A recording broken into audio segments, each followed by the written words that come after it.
El pueblo unido jamás será vencido. El pueblo unido jamás será vencido. El pueblo unido jamás será vencido. El pueblo unido jamás será vencido. Cette semaine, il y avait une vidéo qui est devenue virale, mais plutôt dans le monde germanophone. Et c'était d'une femme qui a fait du jogging et qui a remarqué qu'il y a un mec derrière elle sur le vélo en train de la filmer. Et en fait, qu'est-ce qu'elle a fait face à ça? Elle s'est tournée, elle a confronté ce mec, il a filmé la réaction et toute la discussion, et il a fait en sorte qu'il supprime cette vidéo. Et c'est une vidéo qui est devenue virale parce que tout le monde a dit comment elle est courageuse, qu'elle ose dire quelque chose, comment elle est courageuse de faire quelque chose, et comment beaucoup de femmes sont dans de telles situations, ils aimeraient bien faire quelque chose et réagir de telle manière. Mais aussi de l'autre côté, juste le sentiment que, en tant que femme, tu sais très bien que se faire filmer pendant le jogging, c'est pas la pire chose que puisse t'arriver dans ce système et dans ce monde. Et c'est en ce sens un petit truc face aux horreurs qu'on peut voir partout autour de nous.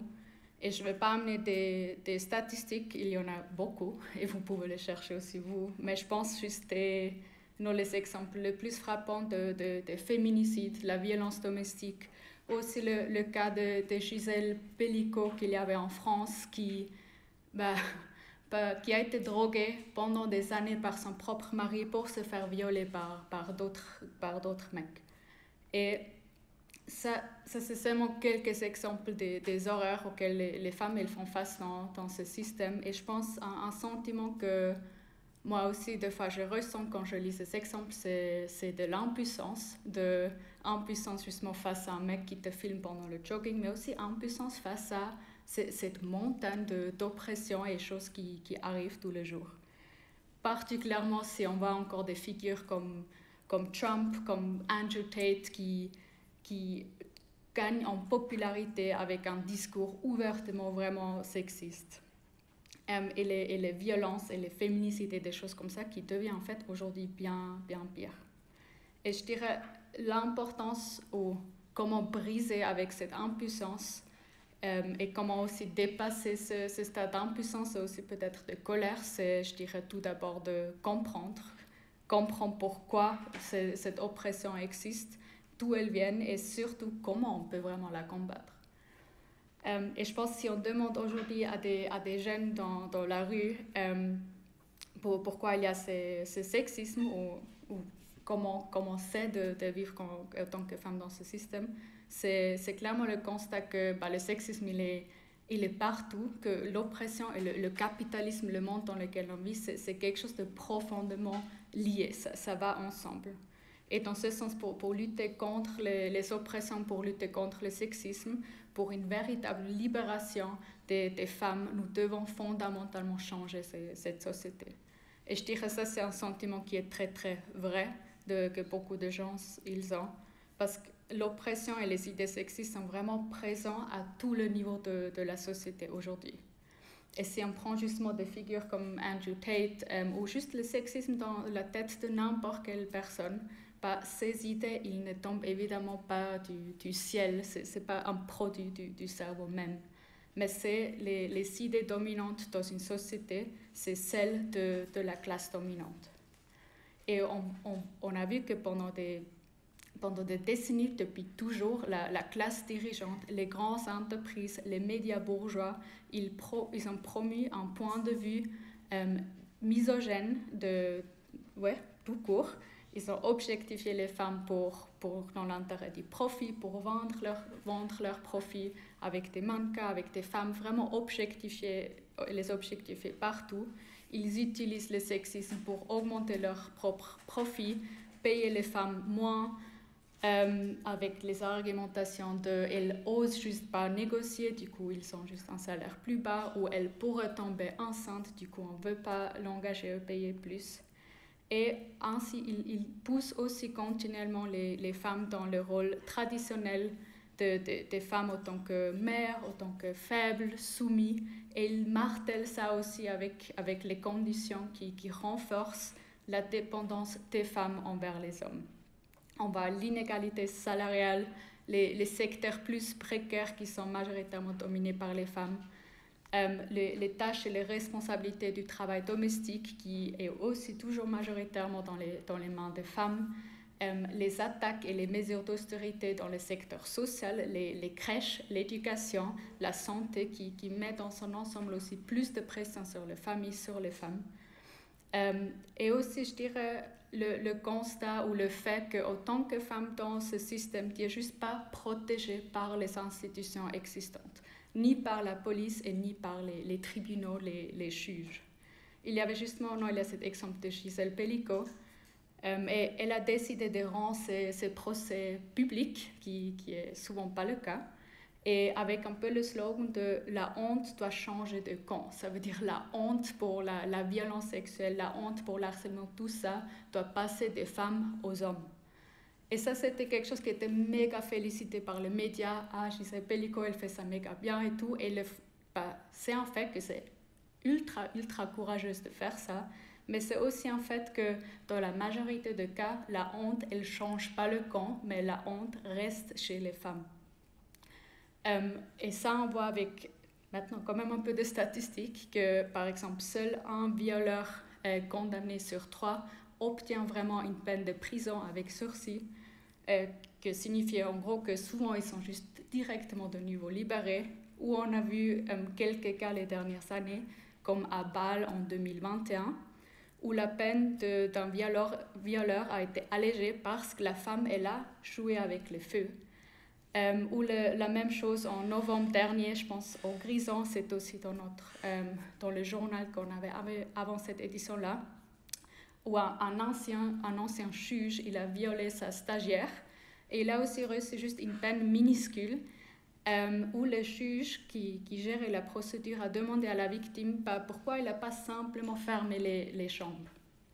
Et ça, c'est les raisons pourquoi aussi dans la majorité de cas de violence, d'harcèlement, de sexisme, ces choses ne sont pas déclarées parce qu'en tant que femme, tu sais que tu ne vas pas vraiment recevoir de l'aide des institutions qui existent. Mais après, à quel degré ce système il est vraiment dégueulasse, ça ne surprend même pas si on regarde qui dirige cette société. Les riches et les puissants de cette société sont vraiment à l'avant-garde du sexisme. De P. Diddy à Weinstein, c'est des exemples qui ont montré que ceux qui dirigent, qui jouent un rôle important dans l'industrie, par exemple à Hollywood, ils peuvent se permettre tout pendant des années et sont protégés par des personnalités influentes du secteur et au-delà de ça. Et aussi le mouvement de MeToo, il a vraiment montré une petite fenêtre du degré du sexisme et de l'oppression qui existe aujourd'hui et qui est juste continuellement protégée par les institutions existantes. On a vu la même chose avec la RTS il y a quelques années. Il y a dernièrement des articles qui sont sortis sur les hautes écoles ici à Genève où il y a méga beaucoup de cas d'harcèlement, de sexisme qui arrivent juste jamais à une instance vraiment de plainte. Et le sexisme, c'est vraiment un poison qui est continuellement reproduit et poussé par ce système, par les entreprises, par les médias, par la police, par la justice, par l'État. Et toutes ces instances ont la tâche de défendre et de maintenir ce système et avec ça aussi l'oppression des femmes. Et je dirais, pour comprendre ça, le point crucial, c'est que l'oppression, n'importe quelle forme en fait, a été toujours utilisée comme l'outil le plus puissant de la classe dominante d'une société pour diviser la classe qui est opprimée. Et qui est aujourd'hui, les oppressions sont utilisées par la bourgeoisie pour diviser la classe ouvrière. Parce qu'aujourd'hui, il y a une toute petite minorité qui décide, qui dirige ce monde et qui exploite la grande majorité de la société. Les capitalistes exploitent et oppriment la classe ouvrière dans son ensemble. Et si dans une telle situation, tu peux convaincre une partie de la classe ouvrière que leurs problèmes n'ont rien à voir avec le capitalisme, n'ont rien à voir avec la domination des capitalistes, et que des autres couches en fait, de la classe ouvrière, je ne sais pas, les femmes, les étrangères sont une menace pour toi et tes valeurs, bah ça aide énormément à ce système et ça aide surtout aux personnes qui sont au pouvoir. Et la bourgeoisie, dans ce sens, tente aussi de diviser la classe ouvrière par tous les moyens nécessaires, car la classe ouvrière, surtout la classe ouvrière unie, elle représente une menace pour ce système. Et ils font dans ce sens leur mieux de repeindre le nationalisme, le sexisme, pour gagner une couche de la classe ouvrière à leur cause et à leur système. Et de donner l'impression aux hommes, par exemple, qu'ils profitent de ce système et qu'ils profitent ainsi aussi de l'oppression des femmes. Et les idées sexistes, les idées racistes et toutes ces idées, ça aide à la classe dominante, c'est des idées dont elle a vraiment besoin. Mais de l'autre côté, ces idées, ça n'aide nullement aux travailleurs masculins blancs, parce que c'est pas seulement que ces idées sont un obstacle à lutter contre les oppressions, mais c'est aussi pour eux qu'ils ne peuvent pas combattre leur propre exploitation. Genre les travailleurs en blanc ne peuvent pas sortir de leur exploitation s'ils ne réalisent pas qui est le vrai ennemi et qui est le vrai obstacle dans cette lutte. Et dans ce sens, le sexisme n'est pas quelque chose qui profite aux hommes de la classe ouvrière, mais c'est aussi un obstacle en fait dans leur libération. Il y a le révolutionnaire Connolly qui a dit les femmes en fait sont des esclaves des esclaves. Et dans ce sens, toute division au sein de la classe ouvrière affaiblit la force de combat de la classe ouvrière et nuit dans ce sens dans la classe ouvrière dans son ensemble. Et la classe ouvrière, y inclut les hommes, ont un intérêt objectif à lutter contre l'oppression pour se libérer elles-mêmes, pour mettre fin à l'exploitation pour tout le monde. Et du coup, pour nous, ce qui est clair, c'est que l'oppression, tout ceci, ce n'est pas une question de nature humaine. Ce n'est pas les hommes, ils oppriment les femmes parce que c'est les hommes. Je dirais ça, c'est une explication qui explique rien. Mais ce qu'on peut voir, c'est que les femmes sont opprimées depuis l'aube de la civilisation, et ça justement pas parce qu'il y a la nature humaine, mais à cause de l'inégalité entre les sexes qui découle de la société de classe et de la propriété privée, qui ensuite s'est élargie et s'est approfondie au cours des millénaires. Et je n'ai pas méga le temps d'entrer dans les détails, peut-être quelqu'un aimerait bien partager ça dans la discussion, mais il y a des sociétés humaines où l'oppression des femmes n'existe pas, où des phénomènes comme la violence contre les femmes et le viol n'étaient pas des phénomènes connus, n'étaient pas quelque chose qui était ancré, mais c'est un phénomène qui a émergé avec l'émergence de sociétés de classe.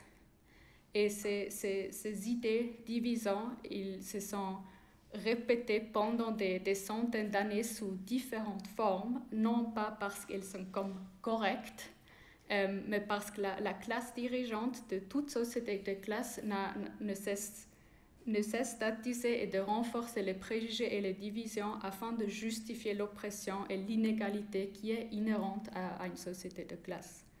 Et pendant des siècles, on a vu par exemple que la littérature, l'art, la religion ont généralement présenté les femmes comme mères, comme objets sexuels, mais la classe dirigeante, elle est aussi assez flexible de comment exactement elle veut défendre ces oppressions.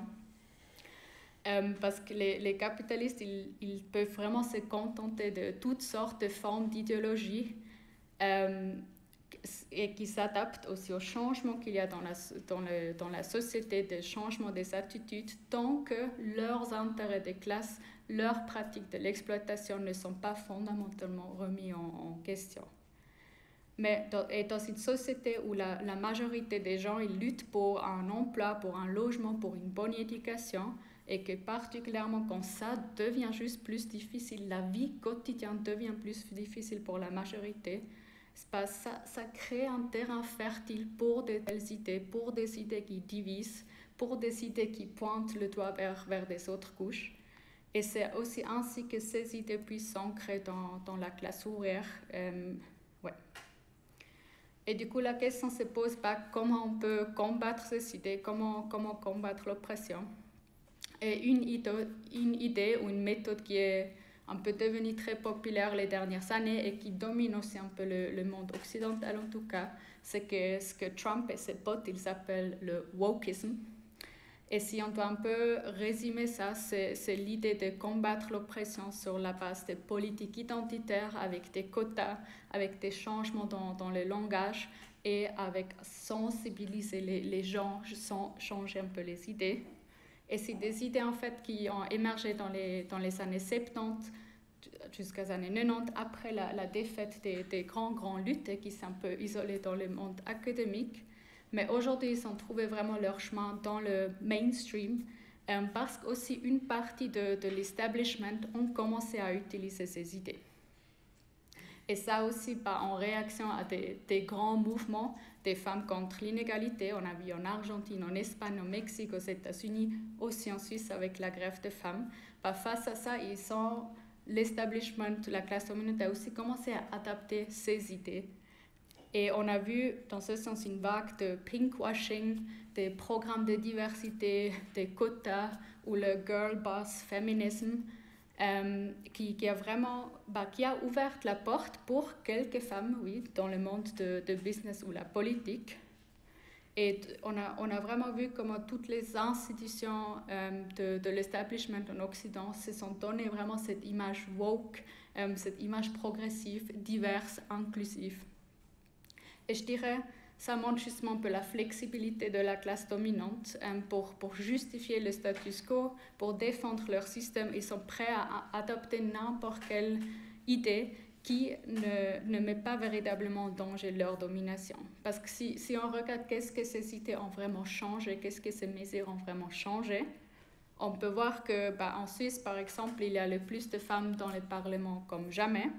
Et hier, j'ai encore lu un article qui disait que il y a 20 ans, 4% dans les directions d'entreprise étaient des femmes et aujourd'hui, ça a dépassé les 22%. Même chose pour le conseil d'administration où c'est allé de 10% à 33% des femmes. Et du coup, ça c'est un peu les victoires qui sont vendues aujourd'hui par ces mesures.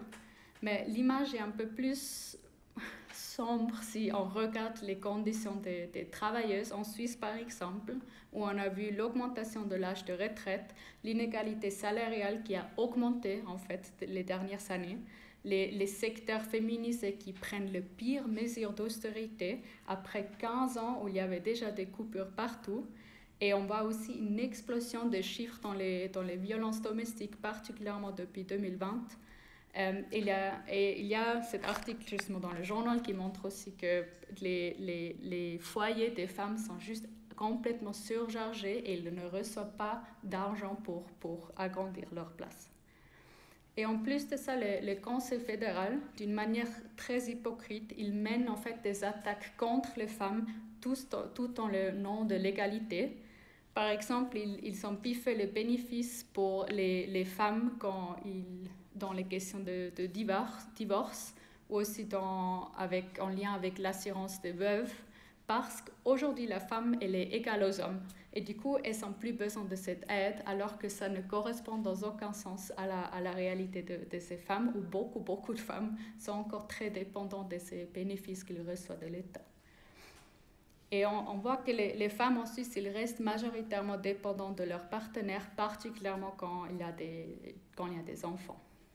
Et dans son ensemble, aujourd'hui, les conditions pour la classe ouvrière et particulièrement pour les femmes sont bien pires qu'avant. Et ainsi, on peut voir que tous ces pinkwashing, toutes ces mesures qui ont été prises par l'establishment, ça n'a pas vraiment offert quoi que ce soit comme solution pour les femmes de la classe ouvrière. Et aussi, si on regarde l'argument qui est au centre des politiques identitaires ou du féminisme utilisé par la classe dominante, c'est en fait, dans l'essence, c'est les mêmes arguments que les idées sexistes et racistes. Et ça, c'est le travailleur blanc, il profite du racisme et les hommes, ils profitent du sexisme. Et du coup, les femmes, elles doivent lutter contre les hommes et les blancs, ils doivent lutter contre les noirs, etc. Et l'utilité de ces idées pour la classe dominante, je pense que ça devient assez clair qu'ils ont compris que ces idées sont très utiles pour diviser aussi la classe ouvrière selon les lignes de genre, de nationalité, de sexualité. Et ils obtiennent dans ce sens aussi le même résultat, que le problème, c'est clairement pas le système, c'est pas les institutions, c'est pas l'establishment. Et la classe dominante a aussi aucun intérêt à véritablement combattre l'oppression. Et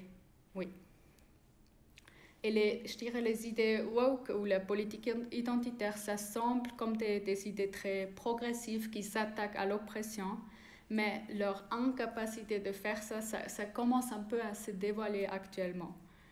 Et ces mesures sont en fait de plus en plus perçues pour ce qu'elles sont, des simples gestes symboliques et des solutions et libérations pour quelques femmes, mais pas la majorité des femmes.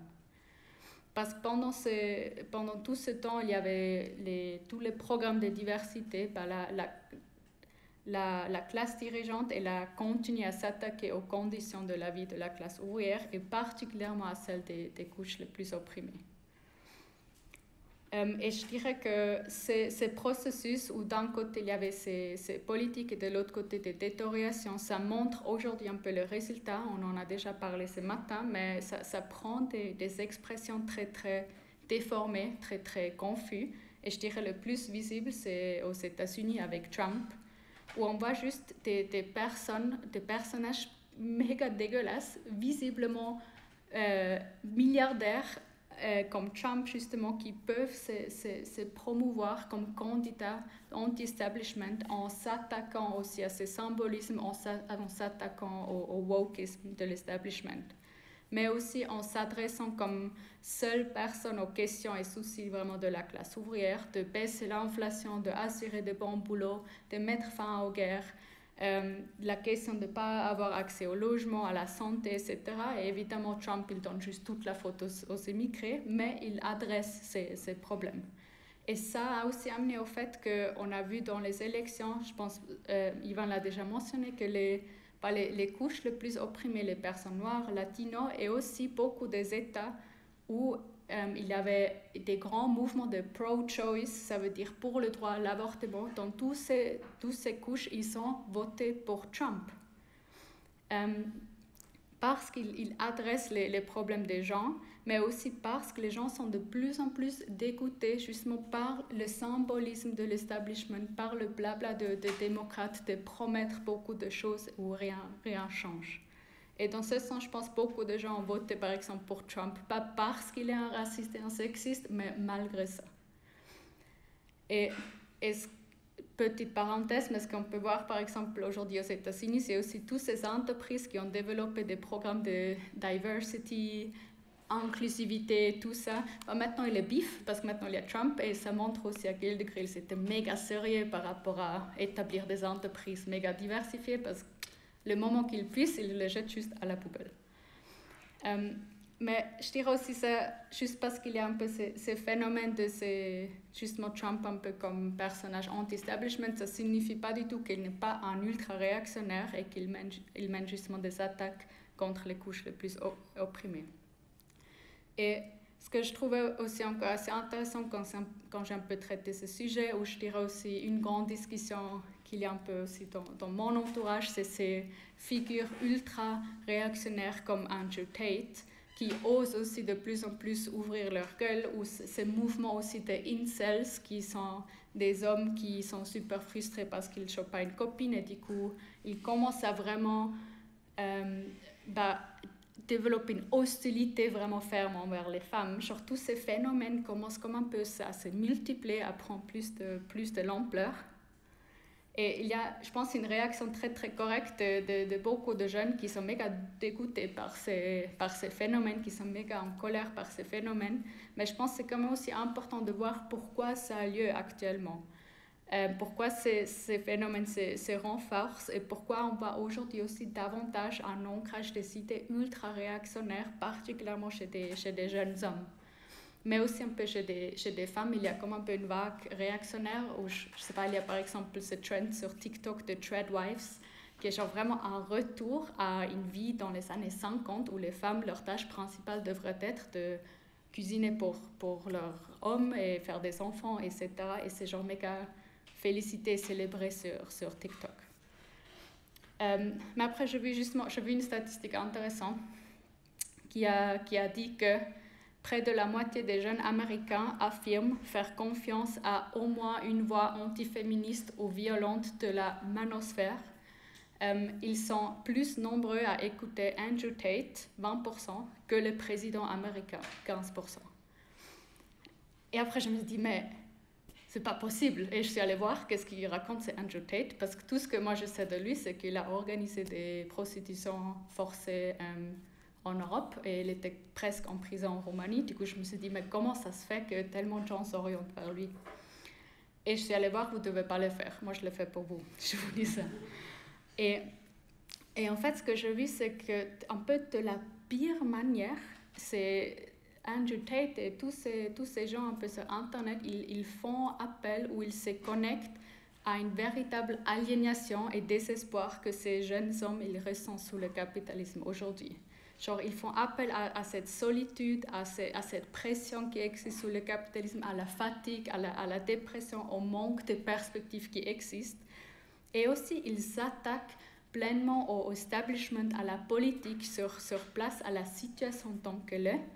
Par exemple, Andrew Tate, il veut aussi devenir Premier ministre de la Grande-Bretagne. Et là aussi, il est sûr, dans 10 ans, je suis Premier ministre. Il a beaucoup de confiance. Mais si on regarde son programme du parti qu'il a fondé, il est assez similaire en fait à Trump. Toutes ces valeurs traditionnelles contre les migrants, etc. Mais aussi, il y avait des points de prioriser la NHS, faire en sorte que les gens aient accès à la santé, restaurer la Grande-Bretagne, genre sauver ce pays, réclamer la démocratie, aussi un peu s'attaquer aux parlementaires qui sont parlementaires mais qui ne débarquent pas dans les sessions de parlementaires, où il dit, s'ils ne débarquent pas, ils sont juste jetés, ces gens ne font rien. Et dans le sens, beaucoup de points dans son programme, je pense que ça connecte beaucoup avec les sentiments que des gens en Grande-Bretagne ils sentent que leur pays, ça va directement dans le merde et que ces parlementaires, ils foutent absolument rien. Et dans ce sens, avec son programme et avec ce qu'il dit, il offre des solutions complètement fausses, mais il offre des solutions. Et il connecte avec un sentiment vraiment existant dans cette société qui est la haine contre l'establishment, que les choses vont mal et qu'il faut un changement fondamental. Et je dirais aussi qu'en proposant des gestes symboliques et des changements superficiels de la part des libéraux de l'establishment les dernières années, ça a aussi poussé ces jeunes hommes aliénés dans les bras comme Andrew Tate, ou des démagogues justement de droite qui exploitent vraiment cette ambiance de anti-establishment et qui attirent ces incels et tout ça en leur disant qu'eux sont victimes de la wokeness et pas du système en place. Et évidemment, je dirais parmi ces gens qui écoutent Andrew Tate et qui soutiennent Trump, il y a beaucoup de sexistes. Ces gens, ils suivent des idées sexistes. Mais je dirais que c'est un phénomène qui est un peu plus complexe que juste tout le monde devient juste sexiste et de droite. Parce qu'on risque avec ça de juste mettre ce tampon, de finir dans une explication très simpliste de les hommes sont juste sexistes par nature. Mais je dirais qu'on peut justement voir que ces idées, ils peuvent trouver un ancrage dans le contexte de la crise profonde de ce système et un processus de radicalisation et de polarisation, particulièrement dans la jeunesse qui est en recherche de réponses. Et ce qui est évidemment crucial, et ça on a aussi constaté ce matin avec Trump, mais aussi avec Andrew Tate, il promet beaucoup de choses. Par exemple, Andrew Tate, il te montre comment tu peux devenir milliardaire. Ça coûte seulement 800 balles. J'ai quand même réfléchi une seconde si ça fait sens. Après, je me suis rappelé que non, ces gens, ils n'ont rien à offrir. Non, ils ne sont pas des solutions. Ces gens ne rentrent pas avec le système, pas avec cette crise en place. Et aussi, eux, ils vont finir par décevoir. Ils ne sont pas des vraies réponses à la crise en place. Mais en tout cas, ce qu'on peut un peu observer dans la période actuelle, c'est cette guerre culturelle entre ces ultra-réactionnaires, ces démagogues de droite contre la woke libérale, le symbolisme, le pinkwashing, etc. Mais je dirais que ce qui est important pour nous, c'est de voir que derrière ces deux côtés, derrière ces deux visages, se cache justement le même, ou derrière ces deux masques, se cache le même visage, et ça de la classe dominante et de la réalité de ce système, du capitalisme. Et dans aucun de ces deux camps, il offre de véritables solutions pour les femmes, mais pas non plus pour la classe ouvrière dans son ensemble. Et je dirais ici, c'est encore important de parler un peu de la gauche, parce que quelle est l'alternative à ces deux camps de la classe dominante? Est-ce qu'on peut voir la gauche traditionnelle, un peu au lieu de mettre en avant dans une telle situation un programme basé sur la classe, sur anti-establishment, sur anti-capitalisme, ils se sont aussi orientés vers les politiques identitaires. Et la gauche aujourd'hui, elle est aussi de plus en plus associée à cette wokeness, est perçue un peu comme étant en faveur d'un traitement préférentiel et des emplois réservés, des logements sociaux pour les minorités, tout en faisant rien pour les conditions des travailleurs dans son ensemble qui sont en train de se détériorer à cause de la crise du capitalisme. Et du coup, Trump et tous ces gens ultra-réactionnaires, ils arrivent à présenter cette wokeness et establishment pas seulement comme ça c'est l'establishment, mais aussi ils peuvent présenter ça comme la gauche, que tout ce que la gauche elle présente, c'est la même chose. Et je dirais la racine de tout ça, c'est que le capitalisme, dans sa crise profonde, il est vraiment incapable à offrir des vraies améliorations à la classe ouvrière. Et aussi que les perspectives des prochaines années, c'est une perspective d'austérité. Et dans ça, la gauche réformiste actuelle, elle n'a juste rien à offrir sauf du symbolisme. Et dans ce sens, je pense que beaucoup de gens, ils constatent c'est une polarisation dans la société, mais où on voit plus visiblement un peu justement la polarisation entre la droite qui déteste le woke et la gauche, ou justement l'establishment qui déteste la droite. Et je pense que ça amène aujourd'hui à beaucoup de pessimisme, à pas vraiment voir comment ça va dans la bonne direction et comment on peut améliorer les choses. Mais j'aurais dit que ces rejets aujourd'hui de la politique identitaire ou du féminisme et toutes ces mesures qui ont été établies les dernières années, ce n'est pas en soi un mauvais signe, mais ça reflète la recherche, particulièrement dans la jeunesse, de réponses plus conséquentes. Parce qu'il y a une partie qui sent qu'avec des changements cosmétiques, ça ne va pas vraiment changer et la vie, elle devient plus difficile. Et la colère, elle s'accumule dans son sens sous la surface, mais elle s'exprime d'une manière aussi très déformée, justement comme dans ces figures un peu à droite. Et du coup, on voit un peu un développement contradictoire qui est d'un côté la crise du capitalisme, ça crée vraiment un terreau fertile pour le sexisme, le racisme, l'homophobie, qui vient vraiment de cette aliénation, du désespoir qui agit parmi les jeunes. Mais de l'autre côté, on voit justement aussi les grèves, les manifs, les mouvements des masses de travailleurs et des jeunes. Et je dirais que sous-jacent de ce processus, il y a aussi une polarisation, pas droite et gauche, mais surtout sur la base de la classe.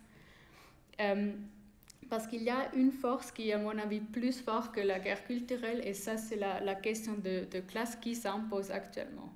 L'exemple le plus frappant, c'est Luigi Mangione, où les gens ont juste ouvertement dit « Hey, ce n'est pas une question de droite et gauche, mais c'est une question de eux là en haut et nous ici ». Et de tels exemples, ça va pousser vers en avant, parce que ça, c'est ce qui est beaucoup plus vrai. Ça, c'est ce qui correspond beaucoup plus à la réalité que le fait que tes conditions sont dépendantes des autres couches de la classe ouvrière. Et je dirais aussi, c'est ça où on voit un peu le chemin en avant de comment lutter contre les oppressions. Et je me suis comme dit, j'aimerais bien chercher aussi encore un exemple et pas juste faire des hypothèses. Et j'ai juste regardé un peu le mouvement révolutionnaire qu'il y avait en Kenya, je pense l'année passée ou il y a 2 ans, où il y avait un mouvement vraiment révolutionnaire de la jeunesse contre les mesures d'austérité. Et une question, entre autres, qui était au centre dans ces mesures d'austérité, c'était les produits sanitaires. Ça veut dire que Kenya, qui est un pays où 65% des femmes ne peuvent pas se payer les produits sanitaires, comme les tampons, etc. Et il y a un paquet d'austérité qui était voté, qui avait aussi une taxe pour justement les produits sanitaires qui étaient inclus là-dedans, qui était voté en partie justement par des parlementaires femmes qui ont promis auparavant pour se faire élire qu'elles vont mettre fin à la pauvreté, particulièrement parmi les femmes. Et après, c'est elles qui ont poussé des mesures d'austérité qui s'attaquent entre autres directement aux femmes. Et face à cette trahison par ces femmes parlementaires, par une large couche de la jeunesse, une large couche aussi des femmes, a juste tiré la conclusion, ok, nous on doit prendre nous-mêmes cette lutte en main. On ne peut pas faire confiance à ces parlementaires qui nous promettent des choses. Et on a vu les femmes en premier rang qui ont mené la lutte contre l'austérité ensemble avec les hommes de leur classe. Et c'était un mouvement extrêmement puissant où des divisions, questions de genre, ça jouait plus aucun rôle, mais ensemble, la classe ouvrière, les jeunes sont entrés en lutte ensemble pour des meilleures conditions pour tout le monde. Et ainsi, ils ont aussi pu faire reculer les mesures d'austérité qui ont été proposées. Et je dirais aussi, c'est précisément dans de tels mouvements, dans de telles luttes communes, où des divisions qui existent dans la société peuvent être surmontées. C'est sur cette base, en réunissant les femmes et les hommes dans la lutte pour les intérêts de classe communs, que les attitudes et les idées arriérées sont remises en question. Et Marx et Engels, ils ont dit, c'est lors d'une révolution où le changement de la conscience à l'échelle des masses est vraiment possible. Ça veut dire lorsque les masses, ils changent la société, elles changent aussi elles-mêmes. Et notre rôle en tant que marxistes, c'est d'expliquer ça, de lutter contre le racisme, contre le sexisme, etc., dans le rang de la classe ouvrière, mais pas d'une manière moralisatrice, genre vous êtes des mauvaises personnes parce que vous avez des idées sexistes, mais en montrant comment ces idées nuisent aussi à leur propre cause, comment ils sont utilisés par la classe dominante et qui les opprime et qui les exploite également. Et dans ce sens, nous devons placer la lutte contre l'oppression sur une base de classe, parce que c'est aussi la base de classe qui nous permet d'unir les différentes couches et de lutter pour de véritables améliorations de vie pour les couches opprimées et la classe ouvrière justement dans son ensemble. Et dans ce sens, la réponse c'est ni symbolisme ou peindre le capitalisme un peu plus pink, ni des réponses réactionnaires de Trump et Tate, mais guerre des classes contre tous ces milliardaires, contre la police, contre tous ces politiciens, contre les juges et contre tout leur système pourri. La seule façon, je dirais aussi, d'affronter efficacement ces réactionnaires, c'est en luttant pour des réelles améliorations pour toutes les couches de la classe ouvrière. Et de diviser la société pas selon des lignes de genre ou de nationalité, mais de diviser la société selon les lignes de classe, et dans ce sens, lutter pour un programme communiste audacieux. Et c'est le capitalisme qui engendre l'inégalité et l'oppression, et la libération des femmes, la fin des oppressions, l'exploitation n'est pas imaginable sans une réponse révolutionnaire. C'est quoi notre programme? Nous, on doit lutter pour logement pour tous, accès à la santé pour tous, création de crèches, augmentation des salaires pour tout le monde, des pensions correctes pour tout le monde, investir massivement dans l'éducation, mettre les médias, les tribunaux, la police, tous sous contrôle de la classe ouvrière, création massive des foyers pour les femmes. Et tout ça, c'est nécessaire pour juste soulager la situation de plein de personnes. Mais le capitalisme en crise, il n'est pas capable de fournir ces choses. Justement, lisez cette interview dans ce journal, les perspectives pour les foyers des femmes qui sont en danger de violence, elles n'existent pas. Il ne va pas avoir des améliorations pour ces couches. Et ce n'est pas non plus seulement une question de pain, mais en tant que communiste, on lutte aussi pour chaque droit démocratique pour les travailleurs et les travailleuses. Parce qu'on ne peut pas vaincre l'oppression au sein du capitalisme, mais ça ne veut pas non plus dire que ça ne vaut pas la peine de se lancer dans la lutte de maintenant. Parce que c'est précisément dans la lutte pour des améliorations, pour les droits aussi, que les masses elles prennent conscience de la nécessité de la révolution. Et de dégager la classe dominante et prend elle-même le contrôle sur cette société. Par exemple, avec le droit d'avortement, en tant que communiste, on lutte pour le droit à l'avortement, mais on ne se contente pas simplement du droit, mais on montre aussi la nécessité pour lutter pour qu'il y ait aussi l'accès pour tout le monde à l'avortement. L'accès à l'avortement gratuit payé par la richesse des capitalistes. Et si ces capitalistes ne sont pas prêts à payer pour de telles mesures, pas qu'ils dégagent et qu'on les exploite et qu'on prenne nous-mêmes contrôle sur cette société. Et c'est dans ces luttes